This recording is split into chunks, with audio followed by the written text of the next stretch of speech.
Hello friends, welcome to all of you. Jeevan education में एक बार फिर से आप सबका स्वागत है। और लास्टली सेशन के अंदर हमने डिस्कस किया था इंड्यूस्ड एबॉर्शन। एबॉर्शन क्या होता है, उसके प्रीवियसली क्लास के अंदर यानी लास्ट से सेकंड लास्ट क्लास के अंदर हमने डिस्कस किया था, एबॉर्शन स्टार्ट किया था। और एबॉर्शन काफ़ी इंपॉर्टेंट टॉपिक है आपके एग्जाम के रिगार्डेड। तो एबॉर्शन के रिगार्डेड कंप्लीटली हमने स्टार्ट किया था और उसके अंदर हमने स्टार्ट किया था कि एबॉर्शन क्या होता है, क्या टाइप्स हैं, क्या डेफिनेशन है, क्या इसके पॉजिटिव फैक्टर्स हैं और किस किस टाइप से एबॉर्शन होता है, उसके क्या क्या क्लासिफिकेशन इसका किया था अपन ने।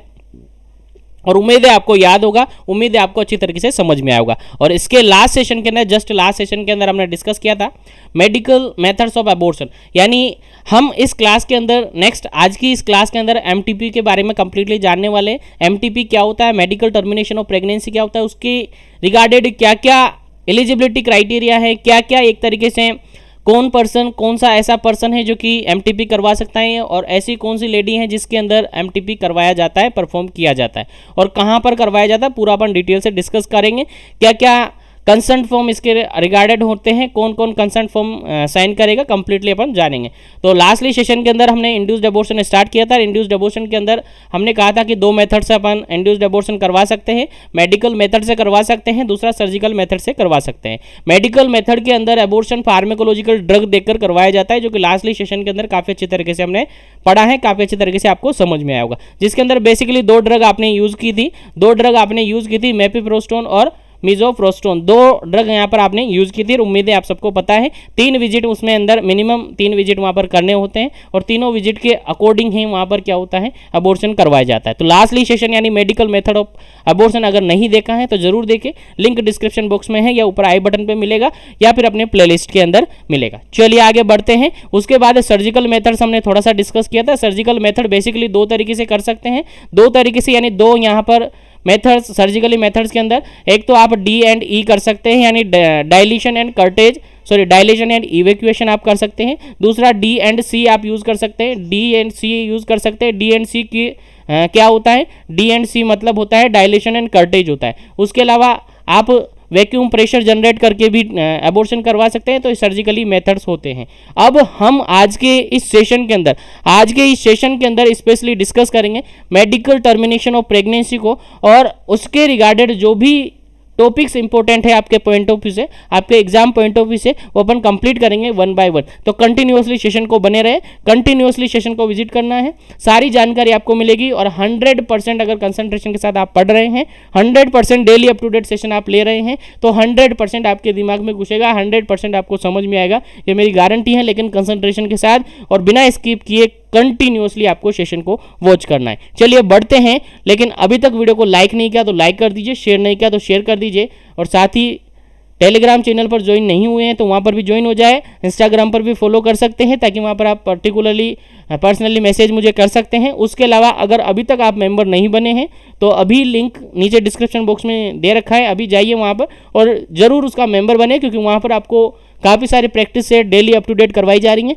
किस तरीके से तैयारी करनी है, कैसे तैयारी करनी है, क्या करना है और फर्स्ट अटेम्प्ट में आपको क्लियर करवाना जिम्मेदारी जीवन एजुकेशन के साथ। तो बने रहे, आगे बढ़ते हैं और आज के सेशन को अपन डिस्कस करते हैं। आज के सेशन के अंदर एमटीपी कंप्लीटली पढ़ने वाले। चलिए बढ़ते हैं। और अभी तक लाइक नहीं किया तो लाइक कर दीजिए और चैनल को सब्सक्राइब करना नहीं भूले, क्योंकि इसी तरीके से daily up to date content आपको यहाँ पर मिलेंगे, daily up to date session आपको यहाँ पर मिलेंगे। चलिए बढ़ते हैं। सबसे पहले जानते हैं कि एमटीपी क्या होता है। सिंपल सी डेफिनेशन है और सिंपल सा और ज़्यादा छोटा सा टॉपिक है लेकिन काफ़ी इंपॉर्टेंट है आपके एग्जाम पॉइंट ऑफ व्यू से। और चाहे आप जरूरी नहीं है केवल ब्रिज कोर्स के लिए, चाहे आप कॉम्पिटिटिव एग्जाम्स की प्रिपरेशन कर रहे हैं तो उसके रिगार्डेड भी काफ़ी इंपॉर्टेंट है। हर टाइम हर बार इससे रिगार्डेड क्वेश्चन पूछा जाता है। चलिए बढ़ते हैं, one by one upon discuss करते हैं कि एमटीपी क्या होता है। सबसे पहले अपन देखते हैं एमटीपी के रिगार्डेड। एमटीपी का फुल फॉर्म होता है medical termination of pregnancy. I think आपको याद होगा, नहीं याद है तो याद रह जाएगा, बार बार अपन इसको रिपीट करेंगे, बार बार मैं आपको बोलूंगा और बार बार आप भी कोशिश करें उसको रिपीट करें। 100% आपको याद रहेगा, 100% आपके भेजे में घुस जाएगा, चाहे आप जीएनएम हो, बीएससी हो, एमएससी हो, कोई भी हो। क्योंकि मेरे पास बार बार कमेंट्स आ रहे हैं, बार बार मैसेजेस आ रहे हैं कि सर मैं जीएनएम हूँ, मैंने पास आउट किया 2014 से, 2012 से, 2010 से, तो मुझे काफ़ी दिक्कत हो रही है। लेकिन फ्रेंड्स आप सबसे कहना चाहूंगा, आपको परेशान होने की जरूरत नहीं है। जीवन एजुकेशन के साथ एक बार जुड़ गए तो 100% आपको सारी चीजें याद रहेगी और बिल्कुल 100% फर्स्ट अटेम्प्ट में क्लियर करवाऊंगा। चलिए बढ़ते हैं और जानते हैं इसके बारे में। सबसे पहले देखिए एमटीपी क्या होता है। MTP medical termination of pregnancy है। सबसे पहले तो देखिए कि एमटीपी स्टार्ट कब हुआ, यानी मेडिकल टर्मिनेशन ऑफ प्रेगनेंसी है, ये एक्ट कब स्टार्ट हुआ था और क्यों स्टार्ट किया गया था, किसने इसको स्टार्ट किया था, ये जानते हैं। एक नॉर्मल और जनरल इंट्रोडक्शन इसका आपको याद होना चाहिए। चलिए बढ़ते हैं। यहां पर सिंपल सा एक पैराग्राफ लिखा है जिसके अंदर सारी रामायण मैंने आपको बता दिए कि ये किस लिए, किस पर्पज से स्टार्ट किया गया था, किसने स्टार्ट किया था और ये बिल किस नाम से जाना गया। चलिए बढ़ते हैं। तो यहां पर लिखा हुआ है इन ऑर्डर टू रिड्यूस, देखिए यहां पर सबसे पहले मैं हाईलाइट करता जाऊंगा, in order to reduce the hazard of population explosion. सबसे मेन प्रॉब्लम थी ये पॉपुलेशन एक्सप्लोजन एंड रिड्यूस, फिर से रिड्यूस है, एंड मैटरनल मोर्टिलिटी रेट, ये सेकंड प्रॉब्लम थे। Termination of pregnancy was legalised by passing the act by the Indian Parliament called Medical Termination of Pregnancy MTP in 1971। देखिए simple सा लिखा हुआ है यहाँ पर और सिंपल सा आपके भेजे में भी घुसेगा। देखिए दो पॉइंट मैंने यहाँ पर मेंशन किए। पहला पॉइंट ये मेंशन किया है कि रिड्यूस करने के लिए, in order to reduce the hazard of population explosion, यानी पॉपुलेशन एक्सप्लोजन मतलब होता है जनसंख्या बढ़ना। डेमोग्राफी के अंदर आपने पढ़ा होगा, काफी अच्छी तरीके से पढ़ाया था मैंने, अगर नहीं देखा तो जरूर देखे, और अगर आपने अभी तक क्लास नहीं देखी है और आई थिंक उसकी क्लास अभी ज्यादा हुई नहीं है तो उसकी क्लासेस भी आपको अवेलेबल हो जाएगी, तो कंटिन्यू बने रहे। देखिए यहां पर पॉपुलेशन एक्सप्लोजन मतलब होता है एक तरीके से जनसंख्या वृद्धि। जनसंख्या वृद्धि आप सबको पता है, जनसंख्या वृद्धि आज की दुनिया में, आज के इस वर्ल्ड में सबसे बड़ी प्रॉब्लम मानी जा रही है जनसंख्या वृद्धि। ठीक है, क्योंकि जनसंख्या धीरे धीरे करोड़ों में चल रही है, सैकड़ों में नहीं, हजारों में नहीं, लाखों में नहीं, करोड़ों में ये बढ़ रही है पर डे के अकॉर्डिंग। इसीलिए पॉपुलेशन एक्सप्लोजन सबसे बड़ी प्रॉब्लम मानी गई। उसको देखते हुए उसको रिड्यूस करने के लिए, और reduce the maternal mortality rate, और लाइफ स्टाइल चेंजेज हो रही है कंटिन्यूसली, लाइफ स्टाइल चेंजेज हो रही है अर्ली एज के अंदर, गर्ल्स की, बॉयज की क्या हो रही है, मैरिज हो रही है, तो उस कंडीशन में मोर्टिलिटी रेट भी काफी बड़ी प्रॉब्लम बनती जा रही है। यानी दो कंडीशन को रिड्यूस करने के लिए, पहली कंडीशन है पॉपुलेशन एक्सप्लोजन हो रहा है, जनसंख्या वृद्धि कंटिन्यूसली हो रही है, तो इस खतरे को कम करने के लिए एमटीपी एक्ट स्टार्ट किया, एमटीपी बिल जारी किया। दूसरी प्रॉब्लम थी मैटरनल मोर्टिलिटी रेट, यानी मदर के अंदर जो मोर्टिलिटी रेट है, मृत्यु दर है, एक तरीके से मात्र मृत्यु दर इसको बोलते हैं हिंदी में, तो मात्र मृत्यु दर को कम करने के लिए, क्योंकि टीन एजर यानी स्टार्टिंग में जल्दी एज में, अर्ली एज में मैरिज की जा रही है, तो उसके कारण से मोर्टिलिटी रेट देखने को मिल रही है। बाकी काफी सारी अलग अलग कोजेज हैं मोर्टिलिटी रेट के, यानी मैटरनल मोर्टिलिटी रेट को कम करने के लिए और पॉपुलेशन एक्सप्लोजन को कम करने के लिए दो पर्पज इससे रिगार्डेड लिए गए। एमटीपी बिल पारित करने के लिए, एमटीपी बिल जारी करने के लिए, एमटीपी बिल पास करने के लिए दो पर्पज काम में लिए गए। पहला पर्पज था पॉपुलेशन एक्सप्लोजन को कम करना, जनसंख्या वृद्धि को कम करना, पहला काम था। दूसरा काम था मातृ मृत्यु दर को, यानी मैटरनल मोर्टिलिटी रेट को रिड्यूस करना। यानी दोनों पर्पज की वजह से इंडियन पार्लियामेंट के अंदर या इंडियन पार्लियामेंट से ये लीगली ये कानूनी तौर पर एक कानून बनाया गया, एक कानून पास किया गया, जिसको मेडिकल टर्मिनेशन ऑफ प्रेगनेंसी के नाम से जाना गया। कब जारी किया गया? 1971 में, 1971 में ये बिल जारी किया गया। उम्मीद है इंट्रोडक्शन आपको क्लियर होगा। तो बताइए कि एमटीपी एक्ट क्यों जारी किया गया? सिंपल सा है सर, हमने पता कर लिया है, हमें समझ में आ गया है, दो कंडीशन को रिड्यूस करने के लिए ये बिल जारी किया गया है, इंडियन पार्लियामेंट से ये जारी किया गया बिल है। कब जारी किया? 1971 के अंदर, 1931 के अंदर ये जारी किया। कौन सी दो प्रॉब्लम को कम करने के लिए जारी किया? पहली प्रॉब्लम थी सर पॉपुलेशन एक्सप्लोजन, जनसंख्या वृद्धि कंटिन्यूअसली होती जा रही है, कंटिन्यूअसली जनसंख्या वृद्धि हो रही है, इसलिए उसको कम करने के लिए एमटीपी एक्ट स्टार्ट किया गया, एमटीपी बिल जारी करना पड़ा। दूसरी, मैटरनल मोर्टिलिटी रेट भी कंटिन्यूअसली बढ़ती जा रही है, कंटिन्यूअसली बढ़ती जा रही है, तो उसको भी रिड्यूस करने के लिए ये बिल जारी करना पड़ा। कहां से बिल जारी किया? तो ये सर बिल जारी किया इंडियन पार्लियामेंट से, ये जारी किया गया, एक बिल बनाकर पास कर दिया गया जिसको एक्ट के रूप में माना गया, और इस एक्ट को मेडिकल टर्मिनेशन ऑफ प्रेगनेंसी के नाम से जाना गया। उम्मीद है बेजे में घुस गया होगा, अगर नहीं घुसा है तो एक बार फिर से रिवाइज करके देखिए, 100% बेजे में घुसेगा। बाकी जीवन एजुकेशन के साथ अगर जुड़े हैं कंटिन्यूअसली तो एक बार में ही बातें भेजे में घुस जाती है, क्योंकि इसी तरीके से यहाँ पर आपको बताया जाता है। चलिए यहाँ तक आपको समझ में आ गया। तो पहला क्वेश्चन, अगर कॉम्पिटिटिव एग्जाम्स की प्रिपरेशन कर रहे हैं और अगर आप इग्नू यूनिवर्सिटी से बीपीसी सीएचएन कर रहे हैं, तो पहला क्वेश्चन एमटीपी एक्ट कब स्टार्ट हुआ, कब पास्ड हुआ? आपका आंसर होगा 1971 के अंदर पास्ड हुआ। ठीक है, याद रखें। उसके बाद इट कम्स इनटू फोर्स, और उसके बाद ये अच्छी तरीके से प्रचलित हो गया। कब प्रचलित हुआ? 1 अप्रैल 1972 में, यानी एक साल बाद, 1 ईयर आफ्टर ये क्या हो गया, फोर्सली चलने लगा, यानी इसकी जो स्पीड थी वो चल गई। एक तरीके से कह सकते हैं जो एक्ट था वो 1971 में स्टार्ट किया गया, बिल पास किया गया। उसके बाद ये फोर्स में कब आया, यानी उसके बाद ये प्रचलित कब हुआ, अप्रैल 1, 1972 को, यानी 1972 को ये क्या हो गया, स्पीडली चलने लगा, यानी फोर्स के अंदर आ गया। उसके अलावा एक्सेप्ट, कुछ कंडीशन में कहां कहां पर एक्सेप्ट के अंदर रखा है, जम्मू एंड कश्मीर, यहां पर ये स्टार्ट नहीं किया गया, यहां पर यह माना नहीं गया, यहां पर यह फोर्स के अंदर नहीं आया, यहां पर कब लागू हुआ, यहां पर कब इंप्लीमेंट हुआ, यहां पर कब चालू हुआ, यहां पर कब स्टार्ट हुआ, तो वो आया। देखिए यहां पर लिखा हुआ है except in Jammu and Kashmir where it came into effect from 1 November 1976। देखिए यहां पर इस डेट से, यानी ऑल ओवर इंडिया के अंदर, ऑल ओवर वर्ल्ड के अंदर इसको माना गया, लेकिन जम्मू एंड कश्मीर के अंदर 1 नवंबर 1976 में ये स्टार्ट हुआ, 1976 में ये फोर्स के अंदर लिया गया। आई थिंक क्लियरली समझ में आ गया होगा। तो 2 डेट बेसिकली आपको याद रखनी है, जम्मू एंड कश्मीर की याद भी नहीं रहेगी तो चलेगा, ठीक है, लेकिन 2 डेट आपको इजीली याद रखनी है कि बिल कब पारित हुआ, बिल कब पास हुआ, तो 1971 के अंदर पास हुआ, और कब इनटू ये फोर्स के अंदर आ गया, 1972 के अंदर, यानी एक साल बाद ये फोर्सफुली चलने लगा। आई थिंक क्लियरली आपको अच्छी तरीके से समझ में आ गया होगा। चलिए आगे बढ़ते हैं। उसके बाद टाइम टू टाइम, समय के साथ इस एक्ट के अंदर कुछ इंप्लीमेंट किए गए, यानी अमेंडमेंट किए गए, संशोधन किए गए।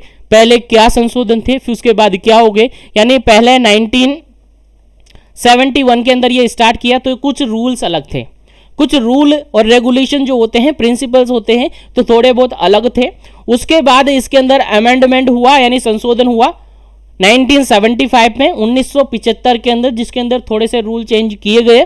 उसके बाद 2002 यानी 2002 के अंदर इसके अंदर अमेंडमेंट हुआ, यानी इसके अंदर कुछ संशोधन हुए। उसके बाद 2014 में हुआ, और रिसेंटली वो करंटली अभी जो चल रहा है 2020 के अंदर संशोधन हुआ, और अभी करंटली 2020 ही चल रहा है, यानी एमटीपी एक्ट 2020 ही चल रहा है। इसमें जो संशोधन हुआ वही अभी चल रहा है। जानेंगे कि पहले क्या रूल थे और अभी 2020 यानी 2020 के अंदर क्या रूल हैं, क्या क्या चेंजेस हुआ, जानेंगे अपन। कंटिन्यूअसली बने रहे और कंसंट्रेशन के साथ बने रहे और वीडियो को लाइक करते रहे। चलिए आगे बढ़ते हैं। अब जानते हैं कि मेडिकल टर्मिनेशन ऑफ प्रेगनेंसी यानी एमटीपी की डेफिनेशन क्या होती है। डेफिनेशन ऑफ एमटीपी, क्या डेफिनेशन होती है, चलिए बढ़ते हैं। पहले डेफिनेशन जानते हैं, फिर क्या क्या अमेंडमेंट हुए थे। चलिए पहले डेफिनेशन अपन जानते हैं, क्या डेफिनेशन होती है एमटीपी की। डेफिनेशन आपको नाम से मीनिंग निकल रहा है, एमटीपी यानी medical termination of pregnancy. Pregnancy को एक तरीके से टर्मिनेट करना ही वही क्या होता है, प्रेगनेंसी यानी एमटीपी होता है, उसका डेफिनेशन होता है। तो देखिए यहाँ पर सिंपल सी लैंग्वेज में, काफ़ी सिंपल लैंग्वेज आपको लगेगी और काफ़ी इजीली समझ में आएगा। देखिए MTP इज सेफ, हाइजेनिक और legal termination of pregnancy. Simple सी लैंग्वेज में लिखा हुआ है। MTP क्या है? सेफ है, हाइजेनिक है और लीगल है। इलीगल नहीं है, क्रिमिनल नहीं है, लीगल प्रेगनेंसी का टर्मिनेशन है। याद रखें, 3 शब्द यहां पर लिखे हुए, 3 मीनिंग मैंने यहां पर लिखी हुई है। MTP सेफ है, हाइजेनिक है और लीगल टर्मिनेशन ऑफ प्रेगनेंसी है। किसके द्वारा परफॉर्म की जाती है वो लिखा हुआ है, by qualified medical practitioner at recognized place approved by health and family welfare department of government of India. देखिए समझ में आ गया होगा आपको, क्या समझ में आया कि सर इसके अंदर जो ये MTP एक्ट है, सबसे पहला काम आपको याद रखना है कि ये सेफ है। दूसरा काम आपको याद रखना है कि हाइजीनिक है, इसमें किसी प्रकार का इन्फेक्शन का चांसेस नहीं होता है, यानी पर्सनली यानी काफ़ी अच्छी तरीके से हाइजीनिक टेक्निक यूज करके इसको करवाया जाता है। उसके अलावा ये लीगली है, लीगली प्रूव्ड है, लीगली अप्रूव्ड है, इसमें इलीगल कुछ भी नहीं है। अगर आप लीगली इसको करवा रहे हैं यानी गवर्नमेंट ऑफ इंडिया इसके रिगार्डेड परमिशन देती हैं और इसके रिगार्डेड आपको बताती हैं कि हाँ करवा सकते हैं। क्या क्या इंडिकेशन होते हैं अपन आगे डिस्कस करेंगे कि क्या क्या इंडिकेशन होते हैं इसके रिगार्डेड, कौन सी लेडी के अंदर प्रेगनेंसी को टर्मिनेट किया जाना चाहिए, वो गवर्नमेंट के ऊपर रहता है। उसके इंडिकेशन अपन आगे नीचे डिस्कस करेंगे 1 बाय 1। चलिए यहां पर समझ में आ गया होगा MTP के रिगार्डेड कि ये सेफ है, हाइजीनिक है और लीगल टर्मिनेशन ऑफ प्रेगनेंसी है। पहली बात आपको समझ में आ गई। डेफिनेशन के अंदर दूसरी बात आपको क्या समझना है कि ये परफॉर्म की जाती है बाय क्वालिफाइड मेडिकल प्रैक्टिशनर। हर कोई इसको नहीं करवा सकता, हर कोई MTP नहीं करवा सकता। इसके रिगार्डेड एक रजिस्टर्ड नर्स होनी चाहिए, एक रजिस्टर्ड मेडिकल प्रैक्टिशनर होना चाहिए, वही इसको करवा सकता है। दूसरी बात आपको समझ में आ गई। तो पहली बात तो है कि ये बिल्कुल सेफ है, हाइजीनिक है और लीगल है। दूसरी बात ये है कि इसके अंदर जो परफॉर्मेंस होगी यानी कौन करवाएगा इसको, तो मेडिकल प्रैक्टिशनर इसको करवाएगा। तीसरी बात आपको याद रखनी है कि ये कहां पर की जाती हैं, तो ये उस पैलेस में, एक रिकॉग्नाइज्ड पैलेस में की जाती हैं जो कि अप्रूव्ड होती हैं health and family welfare department of government of India के अकॉर्डिंग वो अप्रूव्ड होती हैं। यानी गवर्नमेंट ऑफ इंडिया का डिपार्टमेंट है हेल्थ एंड फैमिली वेलफेयर, ये ऐसे पैलेस को रिकॉग्नाइज करता है, ऐसे पैलेस को अप्रूव्ड करता है और ऐसे पैलेस के अंदर ही ये करवाई जाती है। यानी ये हॉस्पिटल सेटिंग हो सकता है या कोई अदर से प्राइवेट सेटिंग हो सकता है, लेकिन याद रहे health and family welfare department के थ्रू वो अप्रूव्ड होनी चाहिए, वहीं पर ये करवाई जाएगी। तो 3 कंडीशन आपको डेफिनेशन में याद होनी चाहिए। बाकी डेफिनेशन आप अपने हिसाब से भी लिख सकते हैं, आप हिंदी लिखे, इंग्लिश लिखे, कोई इशू नहीं है, लेकिन मैं आपको प्रीफर करूंगा इंग्लिश में लिखे, नंबर अच्छे मिलेंगे। हिंदी में लिखेंगे तो नंबर काटा जाएगा 100%। चलिए 3 बातें से आपको डेफिनेशन याद हुई होगी। पहली बात आपको एक बार फिर से रिपीट करता हूं, सेफ है, हाइजीनिक है और लीगल टर्मिनेशन ऑफ प्रेगनेंसी है। दूसरी बात, इसको कौन करवाता है कि मेडिकल प्रैक्टिशनर करवाता है, एक क्वालिफाइड और रजिस्टर्ड मेडिकल प्रैक्टिशनर करवाता है। तीसरी बात कि कहां पर करवाई जाती है, ऐसे जगह पर, ऐसे पैलेस में, ऐसे हॉस्पिटल में करवाई जाती हैं जहां पर या जिसको health and family welfare department ने क्या किया है, अप्रूव्ड किया है, यानी ऐसा कहा है, सर्टिफाइड किया है कि हाँ ये हॉस्पिटल क्या करवा सकता है, MTP करवा सकता है। तो ऐसा नहीं है हर हॉस्पिटल के अंदर MTP होता है, नहीं होता है। कुछ पर्टिकुलर हॉस्पिटल ही होते हैं जिसको अप्रूव्ड करती हैं health and family welfare department या गवर्नमेंट ऑफ इंडिया, और वहीं पर MTP करवाया जाता है। अदरवाइज जहां पर करवाया जा रहा है वो इलीगल के अंदर आएगा। वो कहां आएगा, इलीगल के अंदर आएगा, और उसको फिर क्रिमिनल अबॉर्शन हम कहेंगे, और उसके रिगार्डेड काफ़ी सारे इम्प्रीजमेंट हो सकती हैं, सजा हो सकती हैं, फाइन भरना पड़ सकता है। उम्मीद है यहाँ तक आपको क्लियरली समझ में आ गया होगा, वेजे में घुस गया होगा। चलिए आगे बढ़ते हैं।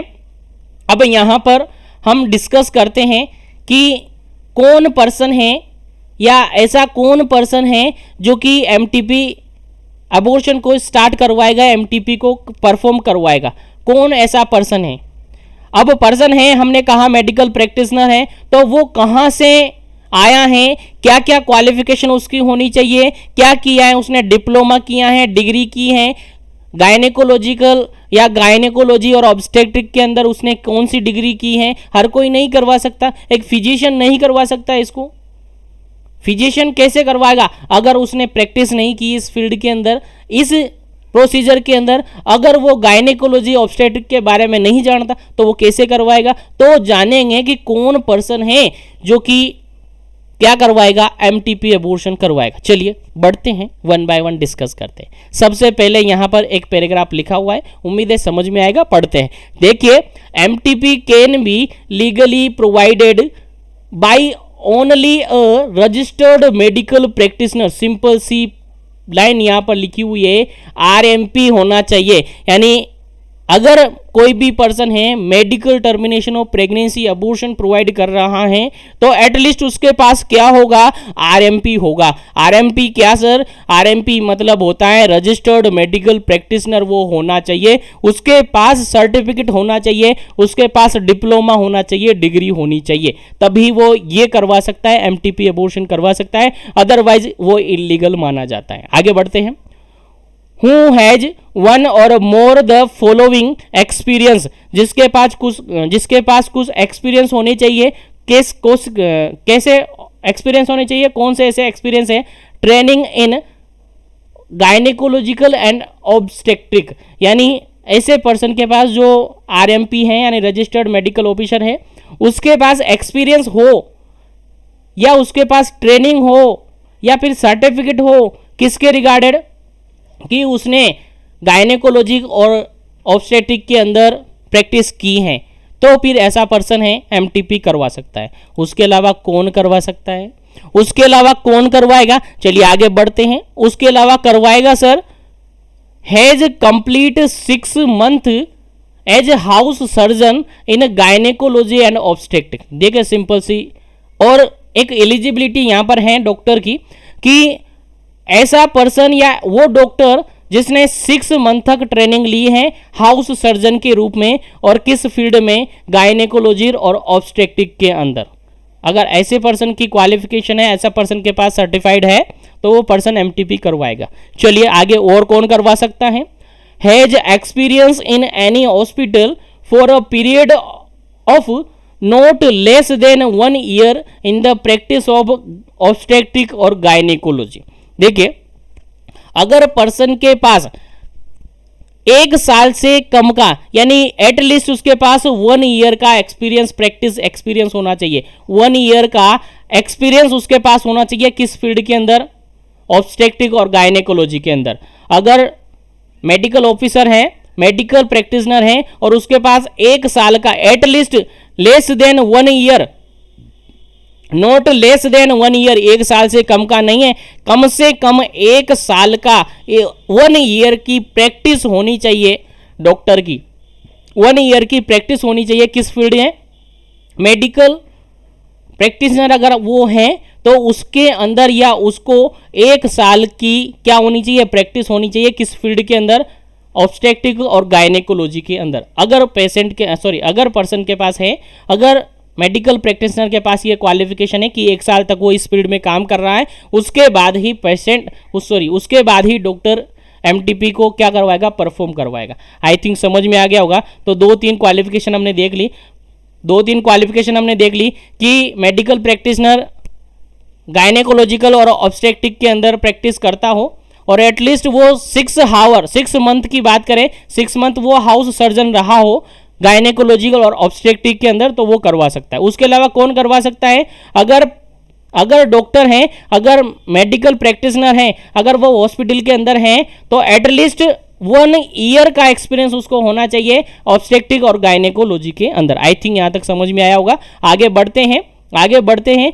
जो भी प्रैक्टिशनर हैं, अगर hold a post graduate degree, अगर डॉक्टर ने, जो भी प्रैक्टिशनर है, अगर उसने पोस्ट ग्रेजुएट डिग्री ले रखी है तो करवा सकता है, अगर डिप्लोमा ले रखा है तो करवा सकता है। लेकिन किसके अंदर, ऑब्स्टेट्रिक और गायनेकोलॉजी के अंदर, अगर प्रैक्टिशनर ने पोस्ट ग्रेजुएट यानी पीजी कर रखी है या फिर डिप्लोमा कर रखा है, तो वो एमटीपी को परफॉर्म करवा सकता है, याद रखें। चलिए भूलना नहीं है, आगे बढ़ते हैं। कौन कौन करवा सकता है, मैंने आपको बताया। कम से कम आरएमपी होना चाहिए, रजिस्टर्ड मेडिकल प्रैक्टिशनर होना चाहिए, और अगर वो हाउस सर्जन है तो 6 मंथ का उसके पास एक्सपीरियंस होना चाहिए गायनेकोलॉजी और ऑब्स्टेट्रिक में।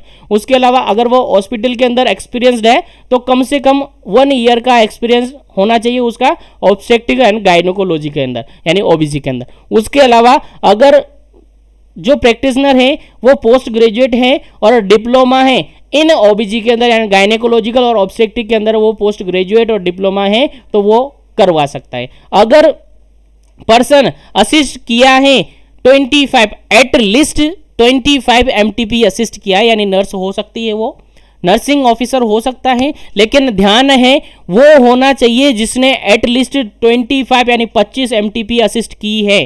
कितनी? 25 एमटीपी असिस्ट की हैं, वो करवा सकता है। तो वो आसानी से करवा सकता है, उसमें किसी भी टाइप का कोई इलीगल नहीं माना जाएगा, क्योंकि उसने 25 एमटीपी असिस्ट की है तो वो नर्सिंग ऑफिसर इसको करवा सकता है। ध्यान रहे, एलिजिबिलिटी आपको बता दी कौन करवा सकता है। आई थिंक आपको समझ में आया होगा, एक बार फिर से रिपीट करना चाहूँगा। आई थिंक भेजे में घुसा लेना है कि जो भी प्रैक्टिशनर है वो आरएमपी होना चाहिए, यानी रजिस्टर्ड मेडिकल प्रैक्टिशनर होना चाहिए, और प्रैक्टिस किसके अंदर की होनी चाहिए? ओबीजी के अंदर की होनी चाहिए। उसके अलावा अगर हाउस सर्जन है तो एटलीस्ट 6 मंथ का एक्सपीरियंस होना चाहिए उसका, किसके अंदर? ओबीजी के अंदर। उसके बाद अगर हॉस्पिटल के अंदर क्लिनिकली एक्सपीरियंस वो ले रहा है तो एटलीस्ट 1 ईयर का एक्सपीरियंस उसका होना चाहिए प्रैक्टिस इन ओबीजी के अंदर। ऑब्स्टेट्रिक और गायनेकोलॉजी के अंदर उसका क्या होना चाहिए? एक्सपीरियंस होना चाहिए। और अगर प्रैक्टिशनर पोस्ट ग्रेजुएट हैं या डिग्री उसके पास है या डिप्लोमा उसके पास है, किसका? ओबीजी के रिगार्डेड, ओबीजी डिपार्टमेंट ने उसने डिग्री लिया है, डिप्लोमा लिया है तो करवा सकता है। उसके अलावा अगर कोई भी जनरल नर्सिंग प्रोफेशनल से हैं, नर्सिंग प्रैक्टिस कर रहा है या नर्सिंग ऑफिसर हैं, एज ए स्टाफ नर्स हैं, तो वो भी करवा सकता है, लेकिन उसके रिगार्डेड भी यहाँ पर कंडीशन है एट लीस्ट 25 एमटीपी उसने असिस्ट की हो तो वो करवा सकता है। आई थिंक अब तो आपके भेजे में घुस गया होगा, याद हो गया होगा। चलिए आगे बढ़ते हैं और अब हम जानते हैं इंडिकेशन टू परफॉर्म एमटीपी, यानी ऐसी कौन कौन सी कंडीशन हो जाती हैं, जिसके अंदर गवर्नमेंट ऑफ इंडिया एमटीपी को अप्रूव कर देती हैं, एमटीपी करवाने के लिए कंसल्ट कर देती हैं। क्योंकि कपल जाता है डॉक्टर के पास जाकर कंप्लेन करता है कि हमें ये नहीं चाहिए, जो प्रेगनेंसी है वो हमें नहीं चाहिए, तो ऐसी कंडीशन में डॉक्टर कुछ नहीं कह सकता। वो जो भी है पहले तो सारे क्लिनिकली जो इन्वेस्टिगेशन है वो कर लेगा, करने के बाद अगर सब कुछ नॉर्मल है फिर भी कपल्स कहता है कि ऐसा करवाना है, तो ऐसा नहीं करता डॉक्टर, ऐसा नहीं कर सकता, क्योंकि ये क्राइम है, ये इलीगल माना जाता है, इसलिए नहीं करवा सकता। और अगर वाकई में कपल कपल चाहता है कि हाँ मुझे ये करवाना है, और अगर कपल यानी मेरी जो लेडी है उसके अंदर कोई एबनॉर्मलिटीज हो रखी हैं, किसी भी टाइप की कोई कंडीशन है, फीटस के रिगार्डेड कोई डिफॉर्मिटीज है, अगर ऐसा इंडिकेट होता है उसके इन्वेस्टिगेशन में, तो फिर गवर्नमेंट ऑफ इंडिया से वो परमिशन लेती हैं, यानी स्टाम्प पेपर के थ्रू वो परमिशन लेती हैं और स्टाम्प के थ्रू उसको परमिशन मिलती हैं। उसके बाद डॉक्टर इजीली उसको परफॉर्म कर लेता है, ऐसा कुछ भी दिक्कत नहीं आता है, लेकिन उसके लिए इंडिकेशन होने जरूरी है। अब कौन से इंडिकेशन है जो कि एमटीपी के रिगार्डेड होने चाहिए, देखते हैं 1 बाय 1 कौन कौन से इंडिकेशन है। पहला इंडिकेशन है कॉन्जेनाइटल डिफेक्ट इन फीटस। ठीक है, अगर फीटस के अंदर अगर लेडी आपके पास आई है, कपल आपके पास आया है, डॉक्टर के पास आया है, डॉक्टर कंसल्ट करता है, डॉक्टर से वो कहते हैं कि ऐसी कंडीशन है, डॉक्टर इन्वेस्टिगेशन करेगा। डॉक्टर इन्वेस्टिगेशन करने के बाद अगर इन्वेस्टिगेशन डिटेक्ट करेगी कि फीटस एबनॉर्मल है, फीटस के अंदर कोई डिफेक्ट है, तो ऐसी कंडीशन में एमटीपी की जा सकती है, लेकिन उसके इन्वेस्टिगेशन में इंडिकेट होना चाहिए। अगर सोनोग्राफी करवाया जा रहा है, सोनोग्राफी में इंडिकेट होना चाहिए कि हाँ डिफेक्ट है, तो ही एमटीपी करवाई जाएगी। उसके अलावा कॉन्ट्रासेप्टिव फेलियर है तो भी एमटीपी करवाई जा सकती हैं। ध्यान रहे as a community health officer आप हैं, ये सारी बातें आपको माइंड में याद करनी है, सेट करनी है। चलिए आगे बढ़ते हैं। उसके अलावा मेंटल इलनेस ऑफ मदर, अगर मदर जो लेडी हैं वो मेंटली इल हैं, अब मेंटली इल हैं तो खुद का ही ध्यान नहीं रख सकती तो अपने बेबी का कैसे रखेगी, इसलिए ऐसी कंडीशन में भी क्या करवाया जा सकता है, एमटीपी करवाया जा सकता है, क्योंकि ये आगे जाकर रिस्की हो सकता है, इसलिए गवर्नमेंट ऑफ इंडिया इसको परमिट करती है। चलिए आगे बढ़ते हैं। और क्या होना चाहिए, continuation of pregnancy is risky for life of mother, अगर मदर के रिगार्डेड रिस्की है, अगर प्रेगनेंसी को कंटिन्यू किया जा सकता है या कंटिन्यू किया जा रहा है और आगे ऐसा इंडिकेशन मिलता है कि आगे अगर कंटिन्यू करेंगे अपन प्रेगनेंसी को तो मदर को रिस्क हो सकता है, तो ऐसी कंडीशन में भी एमटीपी किया जा सकता है। उसके अलावा क्या होगा, उसके अलावा अगर ऐसी कंडीशन है मिलती है कि जो प्रेगनेंसी कंसीव हुई है वो रेप के कारण से हुई है, तो ऐसी कंडीशन में भी एमटीपी परमिट हो जाती हैं। गवर्नमेंट ऑफ इंडिया इस तरीके की एमटीपी को भी परमिट कर देती है। उसके अलावा कौन से इंडिकेशन होंगे, अगर अनकंट्रोल हाइपरटेंशन है, लेडी को अनकंट्रोल हाइपरटेंशन हो रहा है, बीपी कंटिन्यूअसली इंक्रीज हो रहा है, तो ऐसी कंडीशन भी लेडी को क्या कर सकती हैं, रिस्की हो सकती है, लेडी के लिए रिस्की हो सकती है। तो ऐसी कंडीशन में भी क्या किया जा सकता है, एमटीपी किया जा सकता है। आई थिंक यहां तक कंप्लीटली आपको समझ में आया होगा। आगे बढ़ते हैं, नेक्स्ट इंडिकेशन जानते हैं। अगर लेडी को सीवियर एनीमिया है, अगर लेडी को सीवियर एनीमिया है और लेडी के अंदर जो हीमोग्लोबिन है काफ़ी कम हो गई है, तो ऐसी कंडीशन में भी एमटीपी करवाया जा सकता है। उसके अलावा क्या सर, उसके अलावा अगर ऐसा पाया गया है, ऐसा इंडिकेट होता है इन्वेस्टिगेशन में कि जो लेडी है उसके अंदर जो प्रेगनेंसी है उसके अंदर कंफर्म और सस्पेक्टेड एक्टोपिक प्रेगनेंसी है।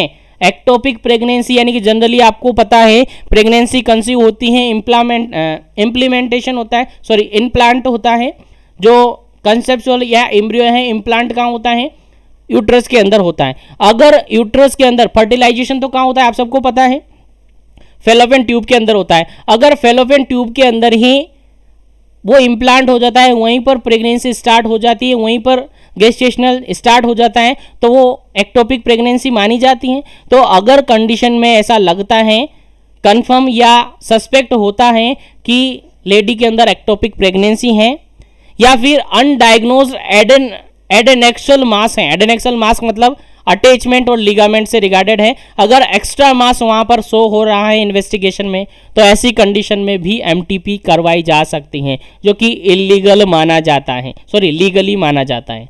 ठीक है, ऐसी कंडीशन में भी क्या करवाई जा सकती है, एमटीपी करवाई जा सकती है, जो कि एक लीगली है, क्योंकि इससे आगे जाकर रिस्क हो सकता है मदर को, आगे जाकर लेडी को रिस्क हो सकता है, इसलिए ऐसी कंडीशन में भी एमटीपी करवाई जा सकती हैं, जो कि लीगली माना जाता है और गवर्नमेंट ऑफ इंडिया इसको अप्रूव करती है, इसको परमिट करती है। आई थिंक यहाँ तक कंप्लीटली आपको समझ में आया। उसके अलावा अगर लेडी को किसी भी टाइप की कोई हार्ट से रिगार्डेड प्रॉब्लम है, अगर लेडी को किसी भी टाइप की कोई हार्ट से रिगार्डेड कार्डियोवैस्कुलर प्रॉब्लम है, कौन सी प्रॉब्लम, कार्डियोवैस्कुलर प्रॉब्लम है, तो ऐसी कंडीशन में भी गवर्नमेंट ऑफ इंडिया अप्रूव करती हैं, गवर्नमेंट ऑफ इंडिया परमिट करती हैं एमटीपी करवाने के लिए। और अगर ऐसी कंडीशन में अगर जो लेडी है उसको रिनल प्रॉब्लम है, लीवर प्रॉब्लम है, यानी ऐसी कोई मेडिकल कंडीशन लेडी के अंदर है जिससे आगे जाकर अगर प्रेगनेंसी को कंटिन्यू किया गया है तो आगे जाकर उसको क्या हो सकता है, रिस्क हो सकता है, तो ऐसी कंडीशन में भी प्रेगनेंसी टर्मिनेट करवाई जा सकती है और गवर्नमेंट ऑफ इंडिया इसको परमिट भी कर देती है, क्योंकि ये फिर क्या है, लीगली माना जाता है, क्योंकि एज अ प्रेगनेंसी को कंटिन्यू करना, आगे जाकर रिस्क लेना, तो ऐसी कंडीशन में एमटीपी करवाना लीगली माना जाता है और आसानी से इसको करवाया जा सकता है। तो उम्मीद है फ्रेंड्स, इंडिकेशन हमने देखा एमटीपी के रिगार्डेड, कौन कौन से इंडिकेशन हमने देखे, उम्मीद है आप सबको अच्छी तरीके से याद हो गए होंगे, समझ में आ गए होंगे। नहीं याद हुए तो आपको प्रीफर करता हूं, मैं हर बार कहता हूं नोटबुक साथ रखिए, नोट आप जरूर कर लीजिएगा, बीच बीच में कोई भी पॉइंट एक्स्ट्रा मैं बताता हूं, क्योंकि आपके जैसे कि कमेंट्स आप जैसे कहते हैं कि हाँ सर मैं जीएनएम हूँ, मैंने पास आउट किया है 2010 से 2014 से, तो हमें प्रॉब्लम आती है। तो आपसे कहना चाहूँगा मैं कि अपनी नोटबुक साथ रखिए, और आपको इंग्लिश में दिक्कत आ रही है तो हिंदी भी आप साथ में लिखते रहे ताकि आपको पढ़ने में आसानी रहे। बाकी ये सारे पीडीएफ्स आपको मैं व्हाट्सएप ग्रुप अपना बन गया है, उस ग्रुप के अंदर आपको अवेलेबल करवा दूंगा। ध्यान रहे उस ग्रुप में केवल मेंबर्स ही ऐड हैं, तो मेंबर्स को ये अवेलेबल हो गए। बाकी को मैं कोशिश करूंगा कि टेलीग्राम पर अवेलेबल करवाऊं। बाकी सारे जो पीडीएफ्स है, सारे जो नोट्स है वो सारे व्हाट्सएप ग्रुप पे आएंगे। इसीलिए अगर अभी भी आप मेंबर्स नहीं बने हैं तो मेंबर्स बन जाइए। अभी लिंक डिस्क्रिप्शन बॉक्स में है, या फिर आप होम पेज पर जाकर ज्वाइन हो सकते हैं और वहां से सारे पीडीएफ्स वगैरह आपको वहां पर अवेलेबल होंगे। चलिए आगे बढ़ते हैं। यहाँ तक उम्मीद है आपको समझ में आया होगा। चलिए आगे बढ़ते हैं और आगे डिस्कस करते हैं एमटीपी के रिगार्डेड। तो यहाँ तक उम्मीद है आप सबको अच्छी तरीके से और काफ़ी अच्छी तरीके से समझ में आया होगा कि कौन पर्सन एमटीपी को फॉलो कर सकता है, कौन एमटीपी को परफॉर्म कर सकता है, और इसके रिगार्डेड क्या क्या इंडिकेशन होते हैं। अब यहाँ पर कुछ अमेंडमेंट अपन देखते हैं, क्या क्या कंडीशन यहाँ पर होनी चाहिए। देखिए मैंने कहा था आपको कि स्टार्टिंग में ये स्टार्ट हुआ था 19, कब स्टार्ट हुआ था? जस्ट अ मिनट, पेन लेते हैं। सबसे पहले ये स्टार्ट हुआ था 1971 के अंदर। उसके बाद धीरे धीरे इसके अंदर अमेंडमेंट होते गए, तो सारे अमेंडमेंट अपन देखे नहीं है, सारे संशोधन हम देखे नहीं है, केवल 1971 के अंदर क्या नियम थे।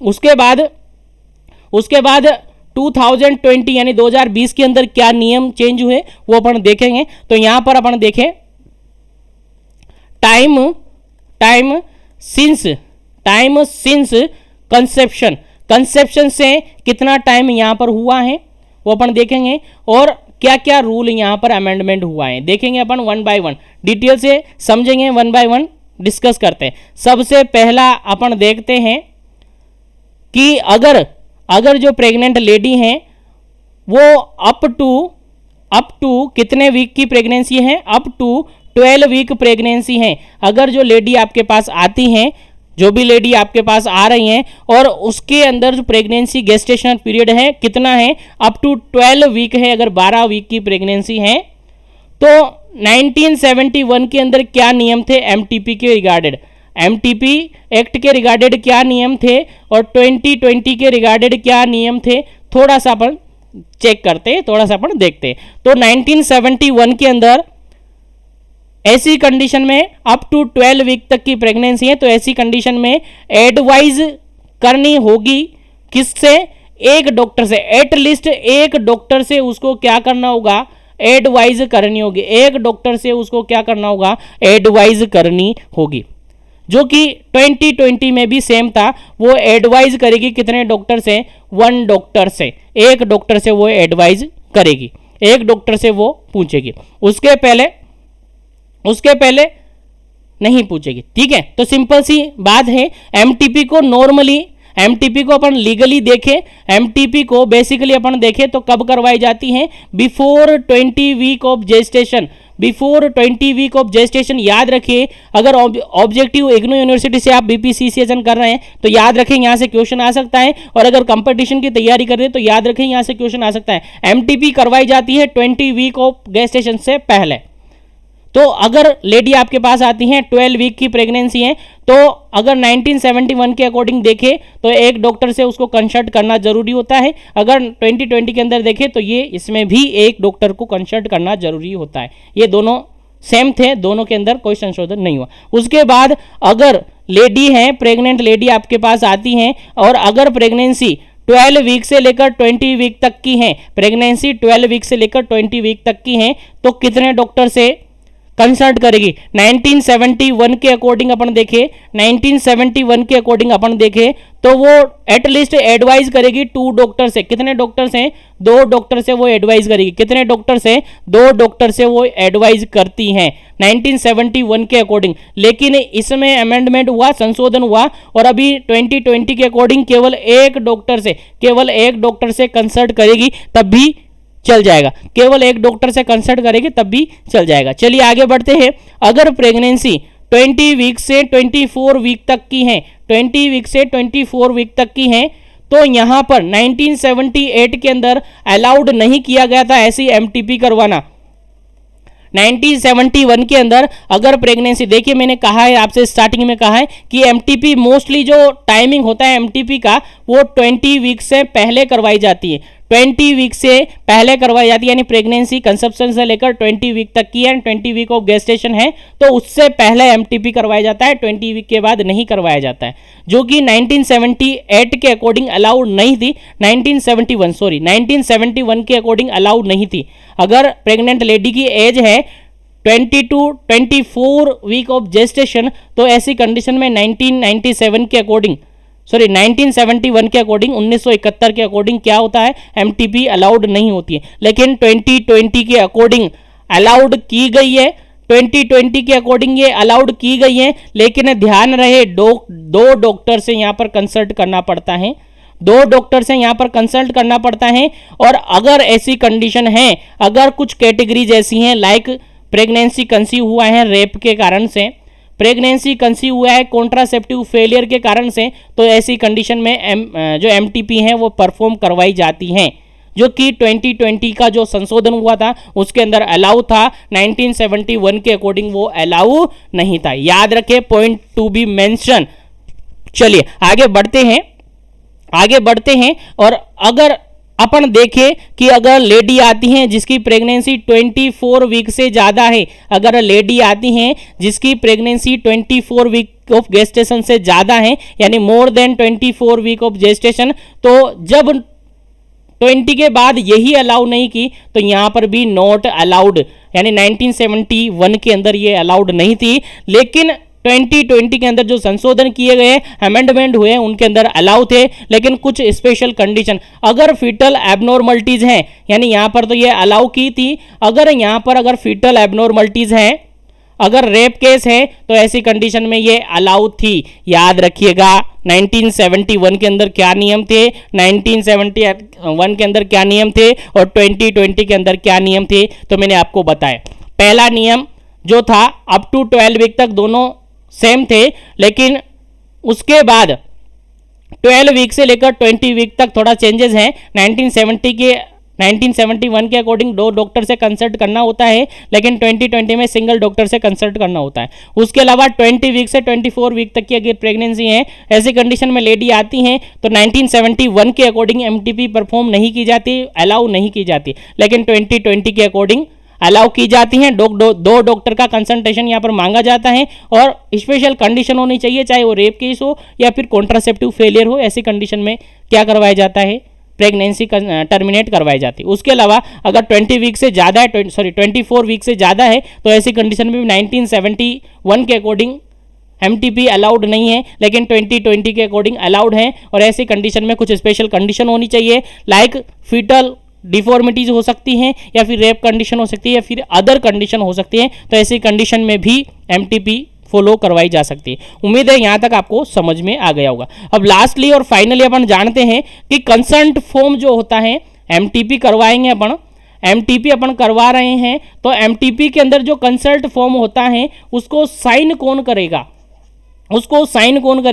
तो याद रहे साइन कौन करेगा, याद रहे सिग्नेचर कौन करेगा, कंसेंट फॉर्म को फिल कौन करेगा।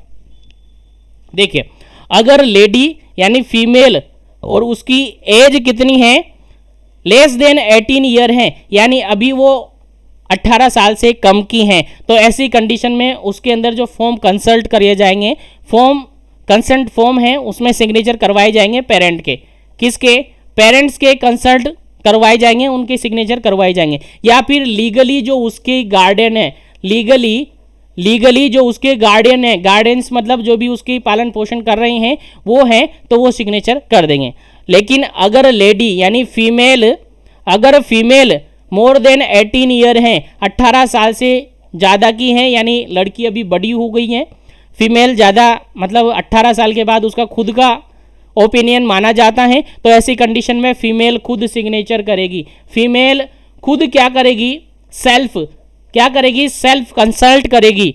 ऐसी कंडीशन में किसी से भी नहीं पूछा जाएगा। अगर लेडी 18 से ज़्यादा की है तो ऐसी कंडीशन में और की ज़रूरत नहीं है, केवल फीमेल मेंटली सही होनी चाहिए और फीमेल खुद से यहाँ पर कंसल्ट करेगी। यहाँ तक कि उसके हस्बैंड से भी यहाँ पर नहीं पूछा जाता है।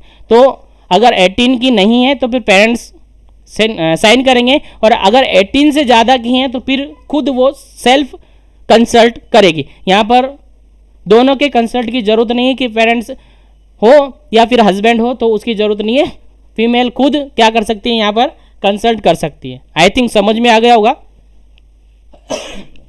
और इसी के साथ ये टॉपिक आपका फिनिश होता है एमटीपी के रिगार्डेड, और प्रेगनेंसी के अंदर एबॉर्शन कंप्लीट होता है। और आई थिंक यहाँ तक कंप्लीटली आपने जाना होगा, कंप्लीटली आपको समझ में आया होगा कि अबॉर्शन क्या होता है, अबॉर्शन के कौन कौन से मेथड्स यूज किए जाते हैं, लीगली मेथड्स कौन सा है, इलीगली मेथड्स कौन सा है, उसके अलावा मेडिकल मेथड्स ऑफ अबॉर्शन कौन सा है, उसके अलावा अबॉर्शन के क्या क्या टाइप्स है। उम्मीद है सारा कुछ आपको समझ में आ गया होगा, अच्छी तरीके से समझ में आया होगा। तो ऐसी उम्मीद के साथ सेशन को यहीं पर फिनिश करेंगे। मिलेंगे नेक्स्ट सेशन के अंदर एक नए टॉपिक को लेकर। जब तक के लिए बने रहे जीवन एजुकेशन। और अभी तक वीडियो को लाइक नहीं किया तो लाइक कीजिए, शेयर नहीं किया तो शेयर कीजिए, और चैनल पर पहली बार विजिट कर रहे हैं तो चैनल को सब्सक्राइब करके बेल आइकन को जरूर प्रेस कर लीजिए, ताकि इसी तरीके से कंटेंट आपको अवेलेबल मिल सके। और अगर अभी तक मेंबर्स नहीं बने तो मेंबर जरूर बन जाए, क्योंकि वहां पर स्पेशल क्लासेस आपको अवेलेबल की जा रही। तो आज के लिए इतना ही, मिलेंगे नेक्स्ट सेशन के अंदर। जब तक कि बने रहे जीवन एजुकेशन के साथ। Thank you very much.